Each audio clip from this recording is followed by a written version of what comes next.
Hər gün yüzlərlə insan bir mesaj, bir zəng, bir ümid gözləyir. Bəziləri üçün bu olumla ölüm arasındakı fərqdir. Söhbət orqan transplantasiyasından gedir. Bəzən bir ürək, bir böyrək, bir qaraciyər bir insanın həyatını tamamilə dəyişə bilir. Bəs Azərbaycanda bu proses hansı mərhələdədir? Donor olmaq nə deməkdir?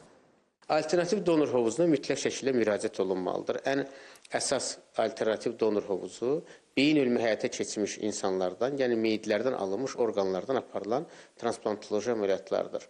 Əslində, transplantasiya proqramı inkişaf etmiş əksər ölkələrdə meyid orqanlarının istifadə edilərək orqan transplantasiya əməliyyatı icra olunur.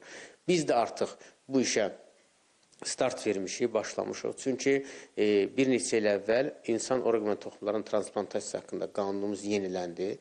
Əslində transplantasiya yalnız orqanların köçürülməsi ilə məhdudlaşmır. Son dövrlərdə aktual məsələlərdən də biri ətrafların, yəni yuxarı ətrafların, qolların, aşağı ətrafların, ayaqların transplantasiyası da aktuallaşdı. Əslində meyid orqanı proqramı ölkəmizdə istədiyimiz səviyyədə uçuzdura bilsək, yəni bunun qanun və səhiyyə tərəfi, tibbi tərəfi həll olunub, bunun insanlarımız tərəfindən orqan bəxşişi, orqan bağışlanma sayları artarsa, meyid orqanlarını istifadə edərək ətrafların transplantasiyası ilə normal sağlam fiziki görünüşünə qayıtma, sağlamlığa qayıtma ehtimalları da yaranmış olur.